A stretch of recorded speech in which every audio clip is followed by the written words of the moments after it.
Dear friends, നിങ്ങൾക്കെല്ലാവർക്കും shape your ഡേയിലേക്ക് സ്വാഗതം. പുകയും വെയിലും ഒന്നും കൊള്ളിക്കേണ്ടാത്ത 1 മണിക്കൂറിനുള്ളിൽ പെട്ടെന്ന് തന്നെ നമുക്ക് തയ്യാറാക്കാവുന്ന എന്നാൽ പുകയുടെയൊക്കെ നല്ല രുചിയുമുള്ള നല്ലൊരു ഇടിയിറച്ചിയുടെ റെസിപ്പിയാണ് ഇന്നത്തെ ഷേപ്പ് യുവർ ഡേയിൽ.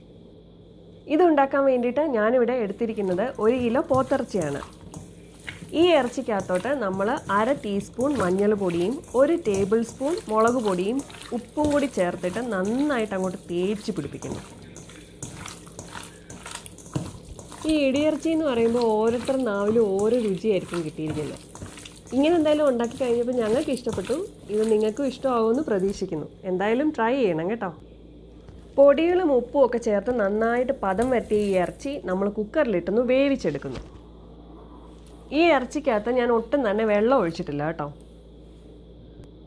വെള്ളം ചേർത്ത് വേവിക്കുന്നതിന് പകരം ചെറിയ തീയിലിട്ടിട്ടാണെങ്കിലും കുക്കറിൽ നമുക്ക് വേവിച്ചെടുക്കാം. അപ്പോൾ നമുക്ക് പിന്നെയും എക്സ്ട്രാ വെള്ളം ചേർക്കേണ്ട ആവശ്യം വരത്തില്ല. ഇതാ ഇപ്പം നമ്മുടെ കുക്കർ ഇനി തുറന്നു നോക്കാം. അതിനകത്ത് ഇറച്ചി വെന്തോന്ന് നോക്കണം. പിന്നെ ഇത് കണ്ടോ, വെള്ളം കിടപ്പുണ്ട്, അതായത് ഇറച്ചിയിൽ നിന്ന് വെള്ളം ഇറങ്ങിയിട്ടുണ്ട്. ഇനി ഇത് നമുക്ക് പറ്റിച്ചെടുക്കണം.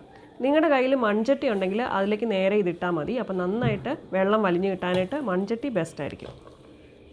ഇവിടെ ഇപ്പം ഞാൻ കുക്കറിൽ തന്നെ ഇട്ടിട്ട് വെള്ളം പറ്റിച്ചെടുക്കുകയാണ് ചെയ്യുന്നത്. അപ്പോൾ നമ്മൾ ഇടയ്ക്ക് തീ കൂട്ടുകയും കുറയ്ക്കുകയൊക്കെ ചെയ്തിട്ട് ഒന്ന് അഡ്ജസ്റ്റ് ചെയ്യണം. അടിക്ക് പിടിക്കുകയും ചെയ്യില്ല, എന്നാൽ വെള്ളം നന്നായിട്ട് വലിഞ്ഞും കിട്ടണം. ഇറച്ചിയിലെ വെള്ളം പറ്റുന്ന സമയത്ത് നമുക്ക് കുറച്ച് കാര്യങ്ങൾ പ്രിപ്പയർ ചെയ്യണം. അതായത് ചെറിയൊരു കഷ്ണം ഇഞ്ചി വേണം, ഒരു വെളുത്തുള്ളിയും വേണം. വലിയ വെളുത്തുള്ളി ആണെങ്കിൽ ഒരൊറ്റ വെളുത്തുള്ളി മതി. പിന്നെ നമ്മൾ എടുക്കേണ്ടത് കുഞ്ഞുള്ളിയാണ്. കുഞ്ഞുള്ളിയുടെ വലിപ്പം കണ്ടോ, അതും നല്ല വലിപ്പമാണ് ഇവിടെ. അപ്പോൾ നമ്മൾ കുഞ്ഞുള്ളിയാണ് എടുക്കുന്നതെങ്കിൽ 2-3 കുഞ്ഞുള്ളി വേണം. പിന്നെ കറിവേപ്പില. ഇതൊക്കെ ചെയ്യുന്നതിനിടയ്ക്ക് നമ്മൾ കുക്കറിലെ വെള്ളം പറ്റുമെന്ന് നോക്കണം. എന്നിട്ട് ഇടയ്ക്കൊന്ന് ഇളക്കിയും കൊടുക്കണം.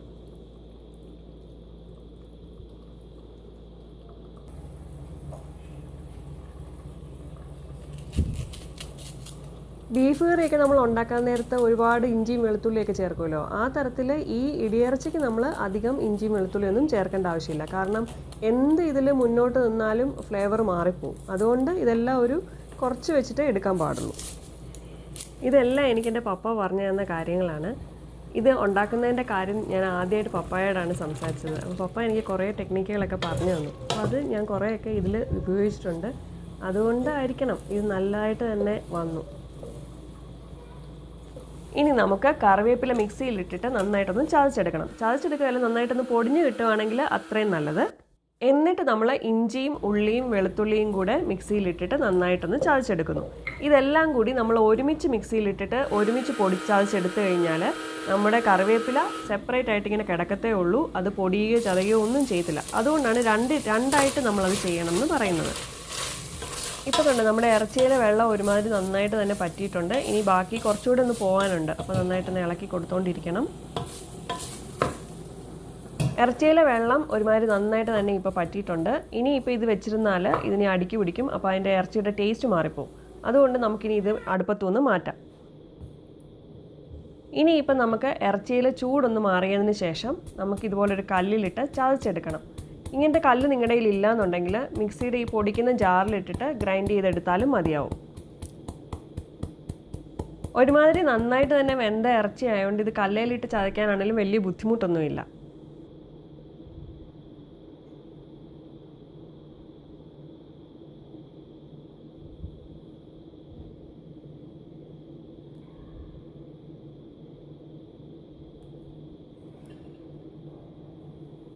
അപ്പോൾ നമ്മുടെ ഇറച്ചിയെല്ലാം തയ്യാറാക്കി. ഇനിയിപ്പം ഒരു പാത്രം അടുപ്പത്ത് വെച്ച് നന്നായിട്ട് ചൂടാക്കുക, എണ്ണ ഒഴിക്കുക.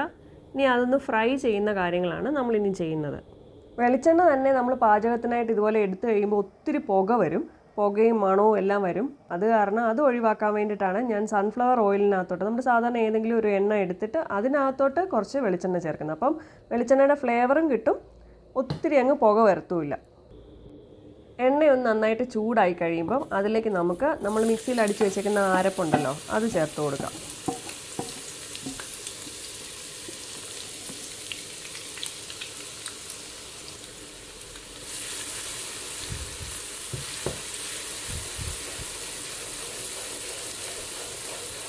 ഈ അരപ്പിൻ്റെ പച്ചച്ചുവ എന്ന് മാറുന്നത് വരെ നന്നായിട്ട് ഇളക്കി കൊടുത്തുകൊണ്ടിരിക്കുക. ഇനി ഇതിലേക്ക് കുറച്ച് കുരുമുളക് പൊടി ഇടുന്നു. ഏകദേശം 1 ടീസ്പൂണോളം കുരുമുളക് പൊടി. അത് രണ്ടായിട്ടാണ് ഇടുന്നത്. ഇപ്പോൾ ആദ്യം 1/2 ടീസ്പൂൺ ഇടുന്നു. പിന്നെ അത് കഴിഞ്ഞിട്ട് കുറച്ച് നേരം കഴിയുമ്പോഴാണ് ബാക്കി 1/2 ടീസ്പൂൺ ഇടുന്നത്.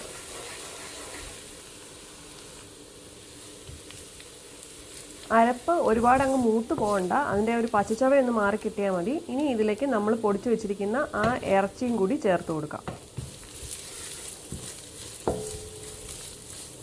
കുറേശ്ശെയായിട്ട് നമ്മൾ ഈ ഇറച്ചി ഇട്ട് കൊടുക്കുന്നു. എന്നിട്ട് നന്നായിട്ട് ഇളക്കിയെടുക്കുന്നു. ഒരു പ്രാവശ്യം ഒന്ന് നന്നായിട്ട് ഇളക്കിയതിന് ശേഷം നമ്മൾ അതവിടെ വെക്കുക. എന്നിട്ട് എപ്പോഴും ഇളക്കിക്കൊണ്ടിരുന്നു കഴിഞ്ഞാൽ അത് ഫ്രൈ ആയി കിട്ടത്തില്ല, അത് താമസം എടുക്കും. അതുകൊണ്ട് കുറച്ച് നേരം അവിടെ വെച്ചതിന് ശേഷം ഇടയ്ക്കിടയ്ക്കായിട്ട് നമ്മൾ ഇളക്കി കൊടുക്കുക, തിരിച്ചിടുന്നത് പോലെ. എണ്ണ കുറച്ച് കുറവുള്ളത് പോലെ തോന്നുന്നുണ്ട്. അതുകൊണ്ട് ഇതിനകത്തോട്ട് ഞാൻ കുറേ കൂടി എണ്ണ ഒഴിക്കുകയാണ്. ഇപ്പം മൊത്തത്തിൽ നമ്മൾ എടുക്കുന്ന എണ്ണ എന്ന് പറയുന്നത് ഏകദേശം 1/2 കപ്പ് എണ്ണയാണ്. ഇറച്ചിക്കകത്ത വെള്ളമായി നമുക്ക് പൂർണ്ണമായിട്ട് മാറിക്കിട്ടണം. ഇപ്പോൾ നമ്മൾ തീ കൂട്ടിയിട്ടാൽ അത് പെട്ടെന്ന് കരിഞ്ഞു പോകും. അതുകൊണ്ട് ചെറിയ തീയിലിട്ടുകൊണ്ട് ഇടയ്ക്ക് ഇളക്കി കൊടുക്കണം. പിന്നെ എന്നിട്ട് വെള്ളം പയ്യെ വറ്റിച്ചെടുക്കണം.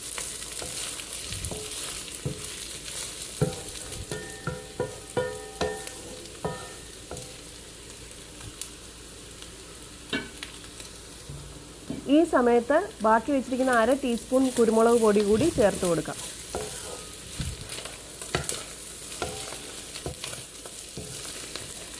നിങ്ങൾ ബീഫ് കഴിക്കാത്ത ആൾക്കാരാണെന്നുണ്ടെങ്കിൽ ഇത് ചിക്കൻ വെച്ചിട്ട് ഒന്ന് ട്രൈ ചെയ്ത് നോക്കണം. തീർച്ചയായിട്ടും ഇത് നല്ലതായിരിക്കും. കുറച്ച് ഉപ്പ് കുറവുള്ള പോലെ തോന്നുന്നുണ്ട്. ആ ആവശ്യമുള്ള അത്രയും ഉപ്പ് ഞാൻ ഇതിനകത്തൊന്ന് ചേർത്ത് കൊടുത്തിട്ട് ഇളക്കുന്നു.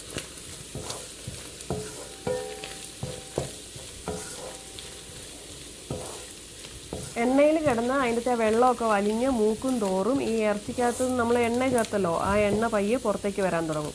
അപ്പോൾ അതിനർത്ഥം എന്ന് പറഞ്ഞാൽ നമ്മുടെ ഈ ഇറച്ചി ഒരുമാതിരി നന്നായിട്ട് ഫ്രൈ ആയിട്ടുണ്ട് എന്നാണ്. ഇവിടെ കുറച്ച് കറിവേപ്പില കൂടി ചേർക്കുന്നുണ്ട്. ഈ കറിവേപ്പില നിങ്ങൾ ഒത്തിരി ദിവസത്തേക്ക് വെക്കാനുള്ള ഇറച്ചിയാണെന്നുണ്ടെങ്കിൽ ചേർക്കരുത്. ഇത് ഇപ്പം ഞാനിവിടെ പെട്ടെന്ന് എടുക്കാനുള്ള ഇറച്ചിയാണ്, തീരും ഇത്. അതുകൊണ്ട് ആണ് കറിവേപ്പില എക്സ്ട്രാ ഇവിടെ ചേർത്തത്.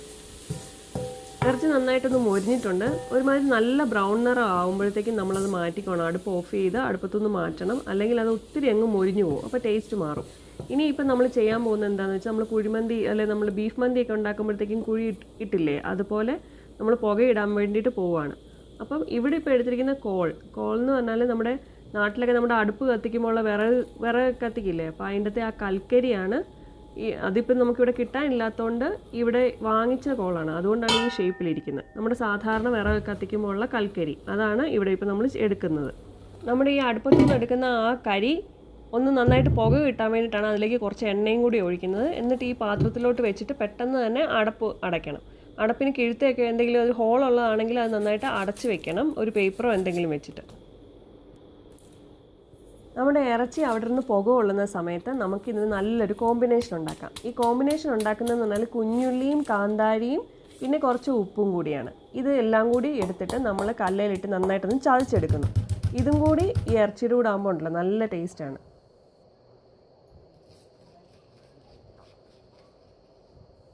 പത്ത് 15 മിനിറ്റോളം നമ്മൾ പുക കൊള്ളിക്കാനായിട്ട് വെച്ചിട്ടുണ്ടായിരുന്നു. ഇനിയിപ്പോൾ അതിലെടുത്ത് മാറ്റാം. ഇറച്ചി നന്നായിട്ട് ഇളക്കിയെടുക്കാം.